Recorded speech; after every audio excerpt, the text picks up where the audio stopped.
Great. Yes, well, happy Monday, guys. I hope everybody had a great weekend. And I also want to wish very happy birthday for the 3 birthday folks we have today. Thank you. So nothing but the best for you guys. Great. Yeah, today we're going to shift gears a little bit. It's going to be something a little bit different. If you had a chance to look at the handout, it's going to present as something a little, I wouldn't say out there, but I think it's deeply related to the purpose of this part of the RBT curriculum. Now, this section is all about setting yourself up for success when you begin working with clients, whether that's at the very beginning of developing that professional relationship with them, or the beginning of the day, and have all the tools available to ensure that we can be the most present and make the time that we're with the clients the most meaningful. Let's take a look at how to prepare for service delivery. The curriculum begins by noting your own personal readiness. Because as you guys know, when you're working with clients, you really have to be present with them, given some of the behavioral challenges that they may appear, some of the skill deficits that we may be trying to address. It's really important that we are giving it our all, giving our 100%, because anything, at least for me, if I'm giving anything less to the clients, if I'm not being able to be present with them, then I feel as though I'm doing a huge disservice to them. And when you're looking at the types of preparations that you can make, of course, there is the physical preparedness aspect of it, where you make sure you have all your materials, you are essentially in physical shape to be there for the clients. But one that I don't think we have addressed too much is that of mental preparedness. And yeah, saying something as though, leaving your personal stress or your personal life in the back and kind of just focus on the work is easier said than done. I know for me, I sometimes struggle when I'm going through something and then I have to come to work and, like I said, be perfectly present for the clients. So this is one of the very few instances I wasn't sure I was ever going to be able to talk about this, but I'm actually glad we have this opportunity to talk about what is referred to as acceptance and commitment therapy, ACT for short. Again, just to frame the topic, the work we do is incredibly rewarding, meaningful. I know every single one of you loves working with the clients. I do too. It's those moments where you see that growth and that development in them make all the hardship worth it. But at the same time, it's still challenging. It's still pressing to be able to be there fully for the clients. And something that has helped me a ton is acceptance and commitment therapy.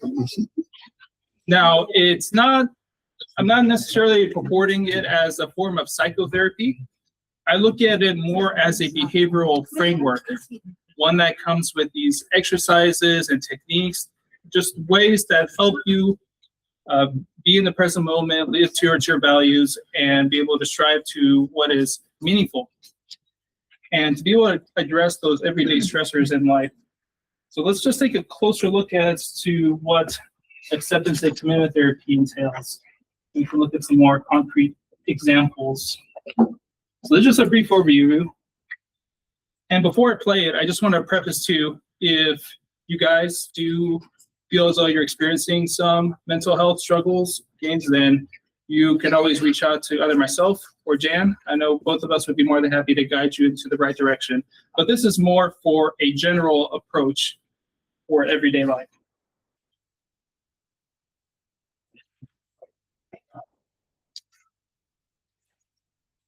I hate my body. I'm just sick of it. If I make another bad choice about my job, I'll have to stop. I had a panic attack the other day and had to go to the hospital. Coworkers are idiots. I used to like it there, but now I feel trapped by the benefits. Stuff. Family has treated me this way for years. I don't even want to go home for the holidays. Nothing ever changes. Forget them.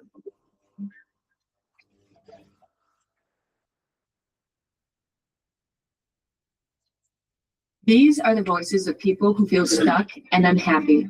Life decisions, body image, relationship problems, family conflict, career stress, financial worries, you name it. People sometimes feel trapped, which can lead to feeling depressed, anxious, and unhappy in all sorts of ways. Acceptance and commitment therapy, which is referred to as the word ACT, teaches people that thoughts and feelings can be upsetting, but those same thoughts or feelings are just part of what's happening in the moment. Distress is a part of the human experience, but it isn't all of it. This is acceptance. It's often hard for people to identify these feelings. So ACT includes mindfulness activities such as meditation, breathing exercises, and other techniques that can ramp up awareness. People also identify their most important values, which serve as a guide in working through problems. When behaviors are connected with values, it's then easier to make a commitment to change things. With practice, difficult situations and feelings like sadness or anger often change because the person has decided to act in a way that is in line with his or her values. For example, if someone has concerns about body weight, the first step might be to notice thoughts and feelings about weight and work to keep from being overwhelmed by them. Then identifying values about a desired lifestyle, there could be a focus on a commitment to health through body, mind, and spirit, rather than a short-term focus on something that changes day to day, like the number on the bathroom scale.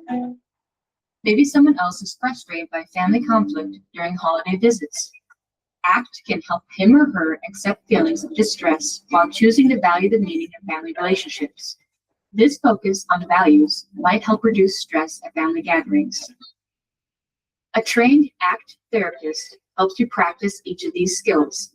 And the best news is that ACT is an evidence-based therapy, which means it works more often than many other types of therapy.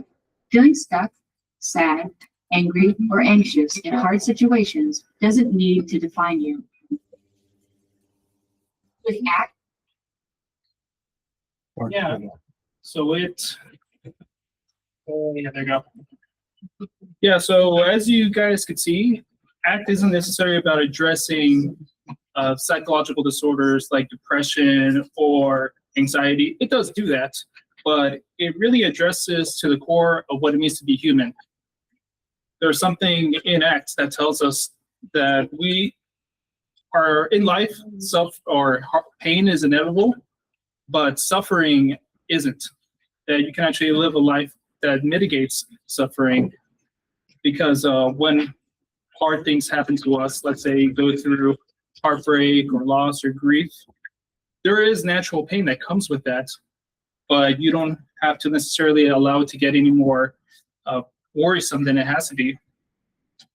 And this is, I think, a really good way for us to think about ACT as a behavior analytic approach to being able to work on something that's called psychological flexibility. And we're going to take a look at some of those key components that, essentially allow you to create space for some of those unpleasant experiences that you may go through, be able to notice and be able to distinguish some of those unpleasant sensations, thoughts, and feelings, and not allow those to bog you down and allow you to live towards the meaning, the things that give your life value. And then it addresses something that I think we all have experienced from time to time, that avoidance. So I want to be able to share that with you. But this is going to be a video-heavy day, so please. there are things in life that are easy to dispose of, but that's not the case with our most personal challenges. Try to ignore them, or follow advice to focus on positive thoughts only, or even numb ourselves to avoid the pain. Avoiding these difficulties seems to work at first, but it doesn't work for long. avoiding our challenges takes us away from what truly matters. And we spiral into an unproductive cycle of anxiety, avoidance, and short-term relief. Over and over. We don't learn how to cope with problems, and our world gets ever smaller. And our suffering even greater. Acceptance and commitment therapy helps you learn ways to break the cycle of avoidance and the suffering that comes with it, and to find a path to a more fulfilling life. That is one of the key things that ACT addresses, is that of what is referred to as experiential avoidance. Yeah, and it's important to recognize, again, you're not trying to get rid of the things that stress you out or to get rid of the inevitable pain that life comes with. It's about being able, again, to make space for those things, to be present, because there really is no other place that you can be than the present. If you think about it this way, if you're in the past, you're stuck, you're frozen, you have nowhere to go. We oftentimes can come across particular clients who, let's say, keep ruminating or keep thinking about a past trauma or experience. And yeah, they just get bogged down by it. And I know I've experienced that for myself too. Conversely, if you're so worried about the future, you're not acting. There are all these what ifs, all these hypotheticals that your mind can come up with that, again, lead you to be frozen and not be able to act. So that's why it's so important to be in the present. So let's take a look at some of these components of this ACT toolkit that we can look at. ACT, as you couldn't tell, really emphasizes and stresses being in the present moment. One of the core processes that leads to having a high quality of life, of being able to derive meaning in your life, then it includes being present for all the reasons that I described earlier about what happens if you're stuck in the past, you're too worried about or anxious about the future, or your mind is coming up with all these hypothetical what ifs that may seem plausible, but aren't rooted in what's happening here and now.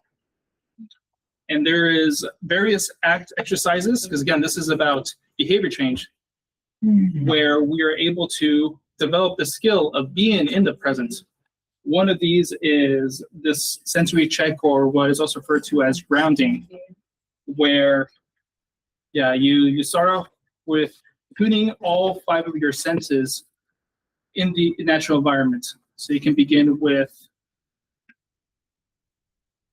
thinking about 5 things you see. For me, I see that canvas, I see the cross outside, I see that it's overcasted outside, I see that camera, I see the computer.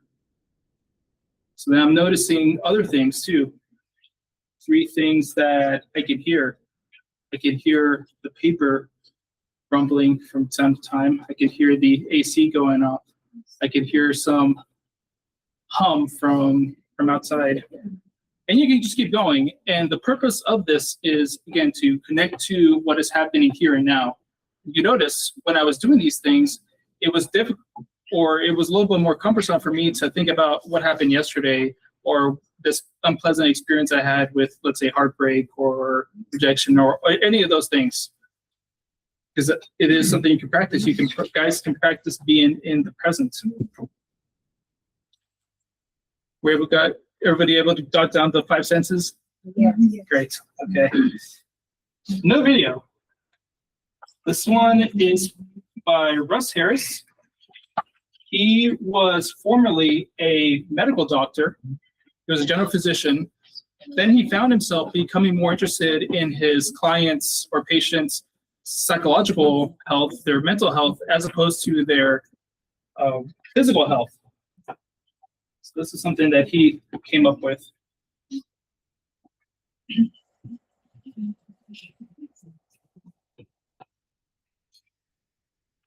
As we get older, more and more of what we do in everyday life we do on automatic pilot.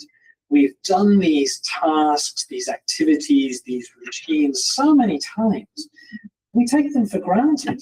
We don't have to really focus on what we're doing. We don't have to put our attention into it. The bright side of this is that while I'm doing these activities, I don't have to put my mental energy into them, so I can put my mental energy into other things. I can think about other things. I can put my attention on other things that I consider to be more important or more interesting.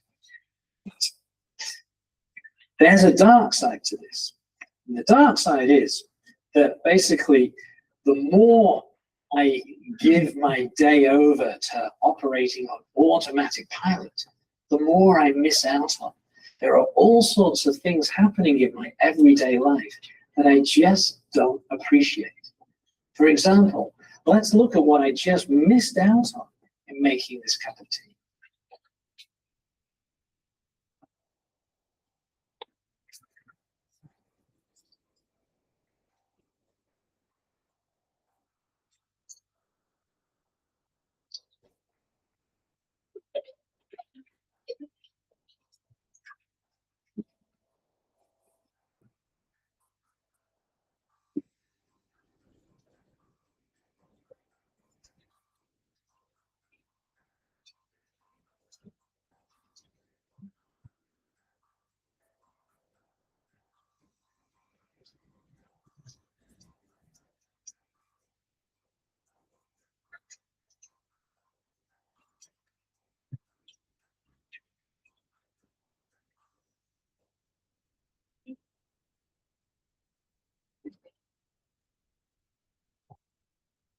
So I just picked a simple example of making a cup of tea.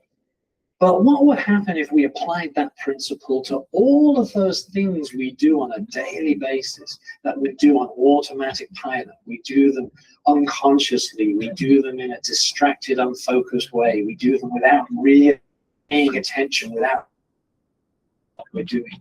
How much richer and fuller would our lives be if we were to get better and actually get fully in what we're doing? A little food for thoughts there. And I kind of think of it as related to the clients we work with. As I'm sure you guys have experienced, some of the interactions that we have with the clients every day can kind of play out more or less the same. Some clients like talking about the exact same thing every single day. They like making the exact same comments every single day.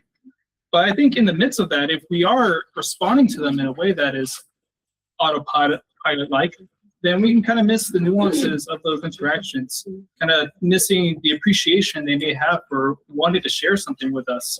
So I think that is something valuable to retain here. Did I skip this? I think I skipped this. Yes, second part. This is what's referred to as diffusion. So this is the ability for you to be able to separate yourself from your thoughts. It's essentially proclaiming, making the statement, I am not my thoughts. Can I have everybody say that with me? I am not my thoughts. I am not my thoughts. Yes, good. What happens when we identify so closely with our thoughts? Let's say we get thought that tells us we're inadequate. All of a sudden, that becomes the frame, the perspective that we look through in our everyday interactions. When we think we're inadequate, we're not going to try to do things that are meaningful. We're not going to try to do things that are difficult. And that leads us to fail, inevitably, because we don't try. And oh, would you look at that? That's a self-fulfilling prophecy. I fail, that means I'm inadequate. Now I'm inadequate because I failed. And it's this vicious cycle that they talked about. So you might as well just avoid and give up entirely. Meanwhile, if you're able to separate yourself from that thought that you're hooked on, you're able to create this distance between you. You can recognize that you are both the individual who experiences these thoughts, but are still able to act outside of those. I have a few buddies of mine who suffer a lot with their anxiety, with their intrusive thoughts that tell them these kind of things. You're worthless, you're not lovable, yeah, you're not enough. And just with the simple act of being able to separate yourself from those thoughts gives you so much liberty to respond in a way that is much more in tune with the present. So for instance, just being able to say, I am having the thought that I am worthless is a lot more different of experience than saying I am worthless. But you can even go one step further and say, hey, I am noticing that I'm having the thought that I am worthless. Just kind of creating more and more distance between you and that thought. That way your behavior is not determined by what that thought is telling you to do or how to act.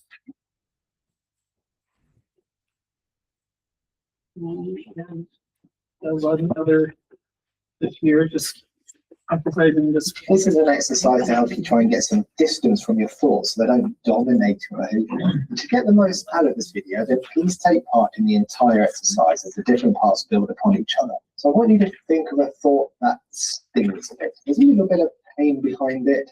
You sometimes find yourself getting stuck on it. When I say stuck on it, I mean that you spend too long focusing on it and it gets in the way of you taking some action. So this works well with I am statements. So I'm going to use the example, a little bit of imposter syndrome of I am a fraud. And as I say that, as that thought pops into my mind that I'm a fraud, I start thinking, who am I to be making these videos? Who am I to be trying to help other people?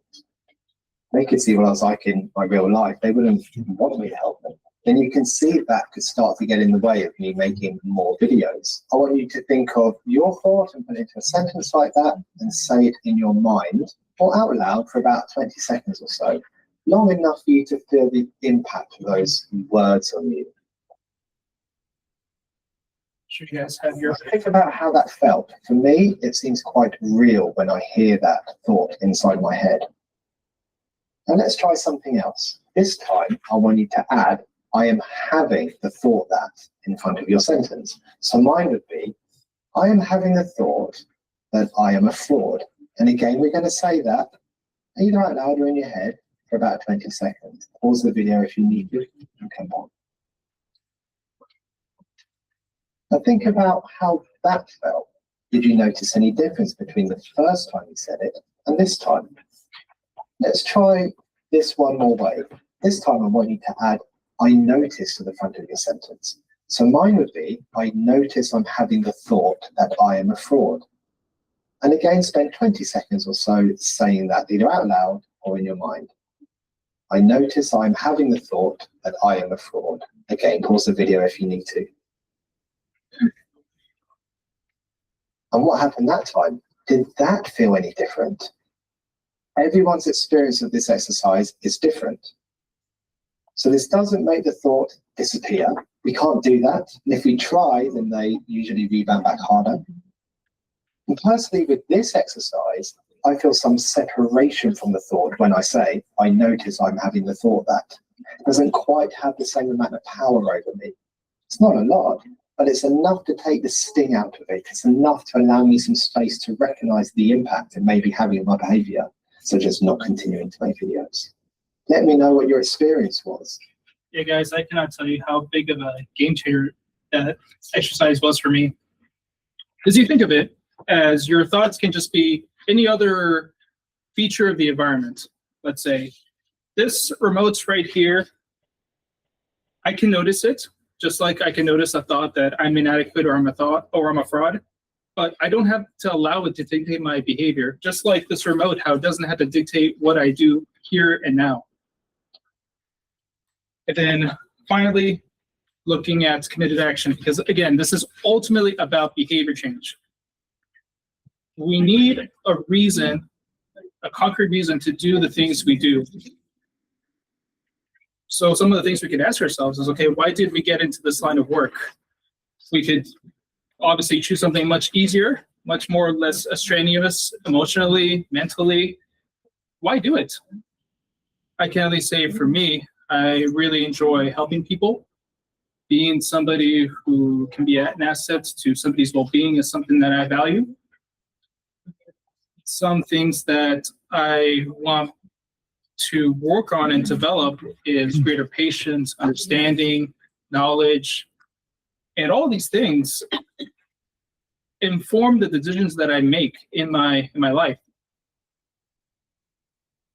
And when we have these ideals of the things we want to strive for, the things that give us meaning, then the behaviors that lead towards those things become much more clear. And I think this is the last exercise video I'd like to share with you. This one is a really useful way of thinking about it too. So this values exercise comes from a book called The Happiness Trap by Russ Harris, and it's called Your 80th Birthday. So imagine you're transported into the future and you are now 80 years old. And as an 80-year-old, you're looking back onto your life as it is now. And when you do this, I want you to complete the following 3 sentences. I spent too much time worrying about. I spent too little time doing things, such as Rest. if I could go back in time, I would. So as an example, I might say, I spent too much time worrying about what my boss thought about my work. I spent too much time worrying how people thought I looked. I spent too much time worrying about what other people think about me. I spent too little time doing things with my children. I spent too little time with my grandmother. I spent too little time taking my dog out. I spent too little time hanging out with my friends. If I could go back in time, I wouldn't spend so many of my evenings doing extra work. I'd spend them with my kids instead. If I could go back in time, I would slow down a bit. I wouldn't always have that constant desire to do something, whether it's fit in an extra private client I might be seeing, whether it's script a YouTube video, whether it's record a YouTube video, whether it's write a journal article or some research that I'm doing. Maybe I'd spend that time doing more meaningful things. Maybe I'd spend that time with my family or my friends or some of my elderly relatives. So pause the video here and really think about your answers. What a lot of people realize after doing this exercise and thinking about this is there's a big difference between what people value doing and what they are actually doing with their lives. Maybe this has made you think a bit more about how you're spending your time, and I hope this was useful. What I'm going to do in later videos is get into that. So that's a useful exercise too. Another one that's similar is imagine yourself at your own funeral, and it's a little bit more morbid, and then your loved ones are sharing of all the things that they remember about you, and those things that you would like them to say orient you towards your values, the things that matter to you. So that's another way to connect to your values. Okay. Yeah, and this again, sure, it's gonna help you be present with the clients.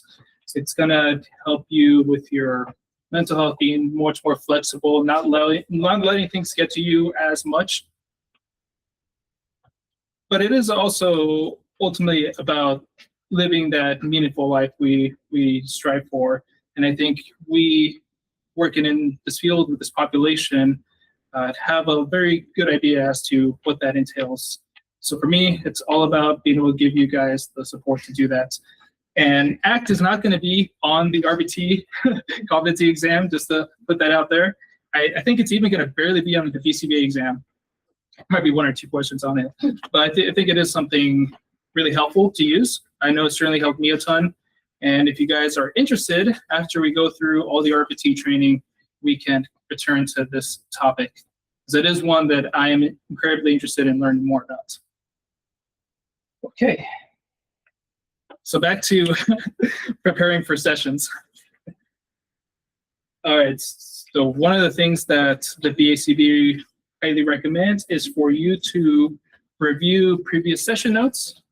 That way you can pick up as to instances where maybe there's an increase in behaviors, there's increased duration in outbursts, more frequency in attempts to AWOL, let's say. That way you can kind of be on guard, be on the lookout for what you may expect the client to do at any given day. And I really appreciate it when you guys are able to share with me some of the things that you've noticed, whether or not somebody's doing something a little bit more often, and that kind of gives us some insight to ask the care home, if they're experiencing the same thing, or if it's something we just want to monitor and observe for a big period before implementing anything too drastic. Yeah, because these are kind of the MOs in place. Is the client simply just tired? Is there been some form of agitation between them having conflicts with some of their housemates? Who knows? But being able to reference back to what happened in the past is useful. So this would include reviewing the BIP, reviewing the ISP, and going in with this, taking the priorities of some of the goals we may be targeting, whether or not those are related to self-care, functional communication training, manding, all that fun stuff.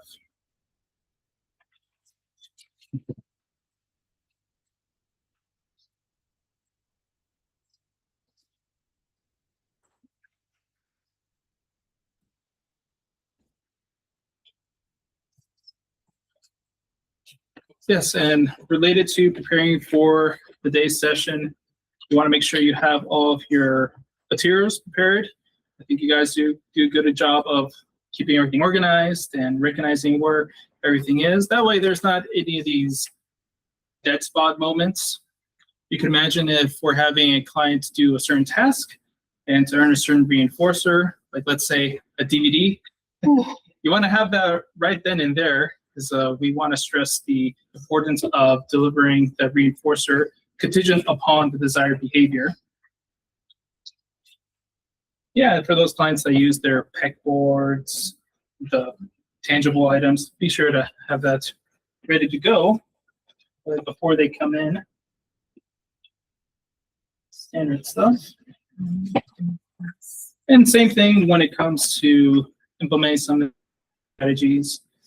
Removing competing stimuli. So if there's a client who, let's say, really wants to work with music, it may not be the best idea to have a song playing while they're attending to the given task.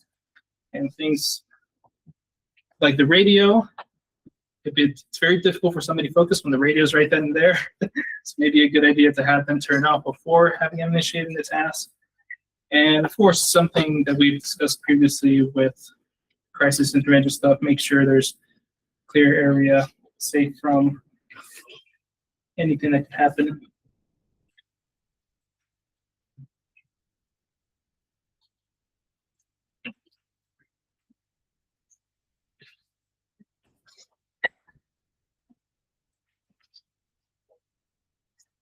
I guess this is usually much more pertinent when it comes to when the clients first arrive to the program. This is an incredibly important process called pairing or building rapport, essentially establishing a meaningful relationship right from the get-go. We want the client to associate you with reinforcement.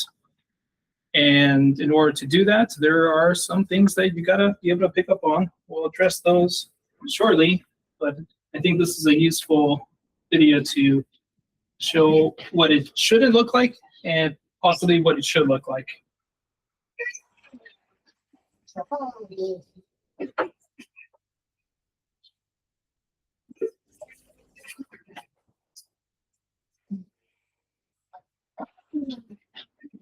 People playing game rooms. They're on the roller coaster.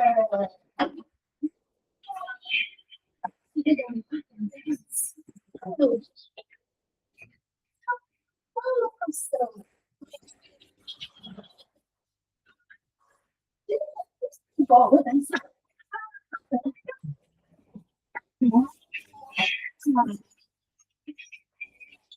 Hey, girl.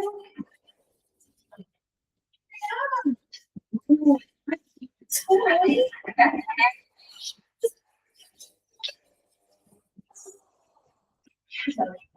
Hey, yeah.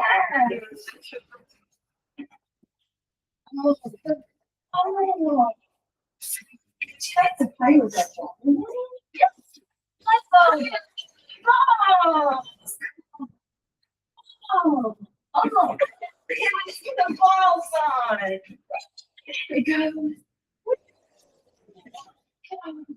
There it goes.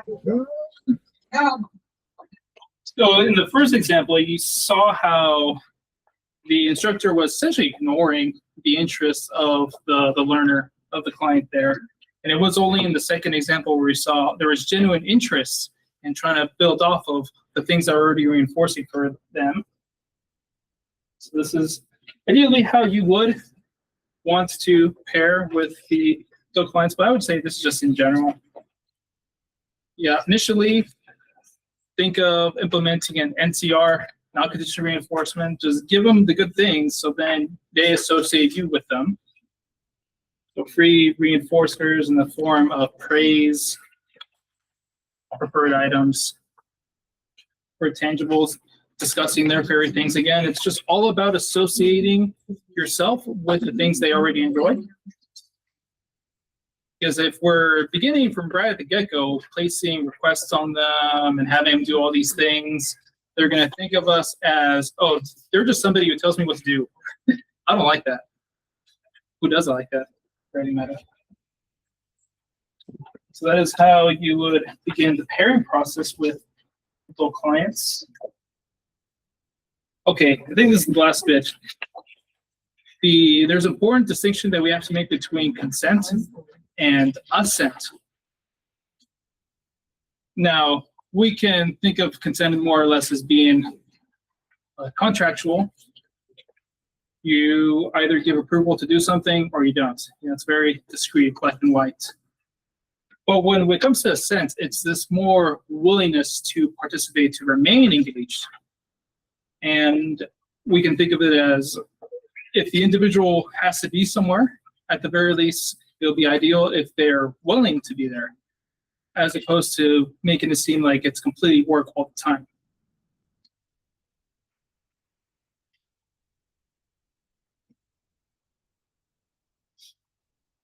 I get too long. The 2 slides. So some common signs of assent would be to approach some of these approaching behaviors to you guys or to us, making eye contact, joint attention. Oh, hey, look at this. Whereas I'm seeing very familiar with some of these signs of withdrawal of assent would be to turn away, to push materials, vocalize no. That is a one that counter all the time, on occasion, rather. And when assent has been withdrawn, it's kind of an opportunity for us to go back and to reestablish the rapport. So then they'll enjoy being with us, essentially. Again, that's highlighting their interests, providing that non-contingent praise, access to preferred items, and all that stuff. Yeah, and then just to end things off, you can think of this as just a useful checklist before delivering the first SD of the day, going over all the components of what the BCBA task requires. Did I review my notes? Did I know what was going on previously? Are the reinforcers ready to go? Do I have all my session materials prepared? Data sheets, are they all ready prepared?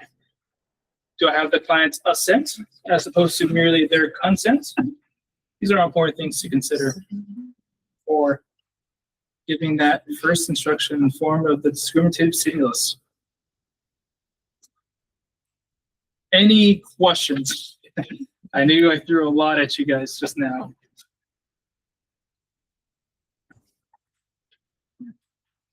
Oh, ready to get rock and rolling with the questions? Okay. In that case, let's do it. Which of the following is the primary reason for an RBT to review prior session documentation before starting a new session with an adult client? Is it to memorize their address and social security number, identify behavioral trends to determine if the client should be discharged, or to have something to do while you wait for them to arrive? B. Yes, in boy. Yes, B as in boy. Yes, very good. B as in behavior. Yeah.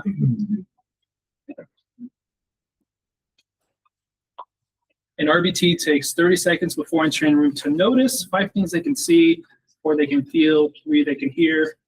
Which ACT core processes is being used here? Being present. Very good. Yes, be in presence. That's right. Be in presence, so then you're ready for whatever life has to throw at you. Yes. When preparing the environment for a vocational task, what should an RBT do regarding competing stimuli? So these are the things that may take the attention away. Place several highly preferred items on the work table during the instruction. Increase the volume of music so that the client's energy is high. Ignore the environment and only focus on the client's behavior, or identify and remove items that might distract clients from the target task. Doggy. Doggy dog? Doggy dog. It's a doggy dog world, No, isn't it? daddy. Yes. Yes, Or daddy. dog. D for daddy. Yeah, dog. Yes. Daddy. Very, very good. Very good.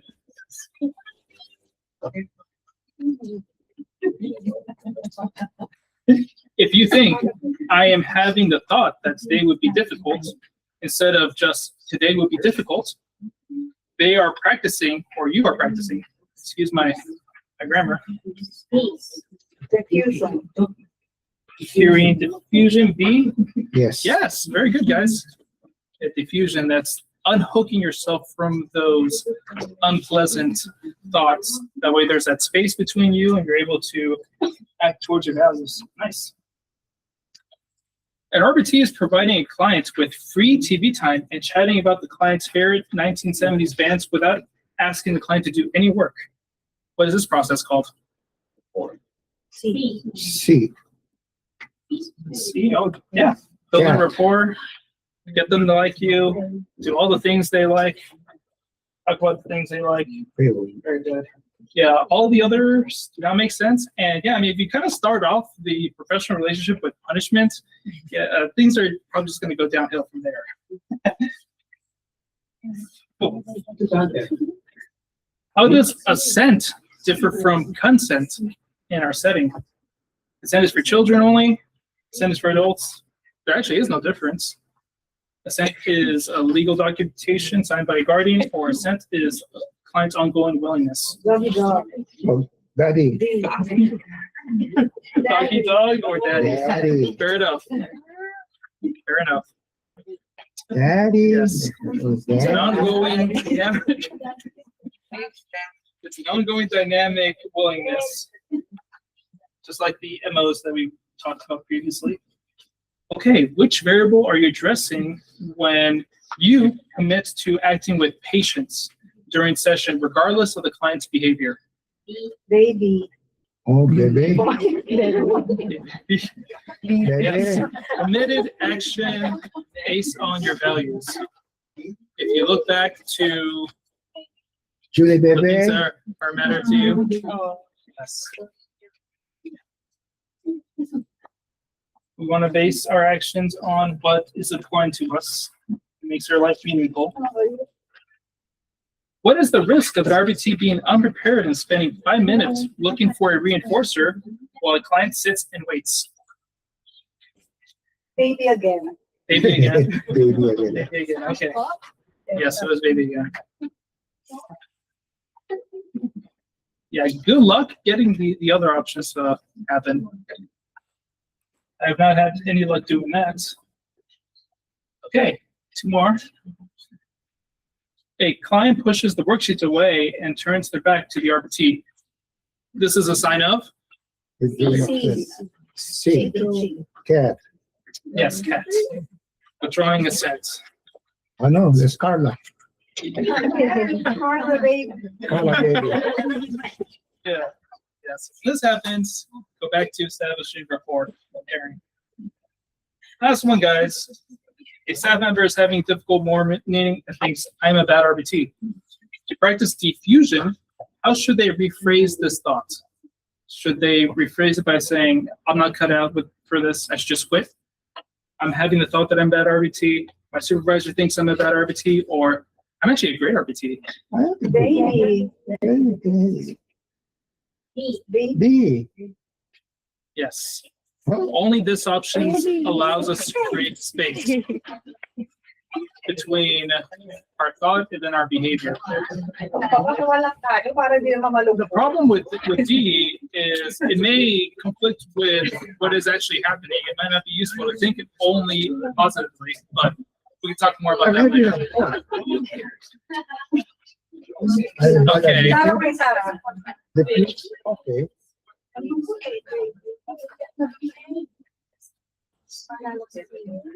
But I think the thought that I have about it. Again, I knew I threw a lot at you guys, but any questions before we move on? Would you guys be willing and open to talking more about acceptance commitment therapy in the future? Yes. Oh, great. That music to my ears. Music to my ears. Great. Yeah.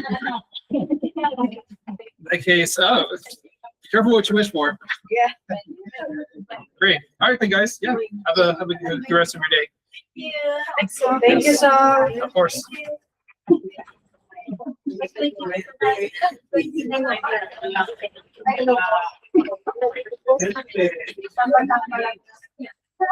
Saan ba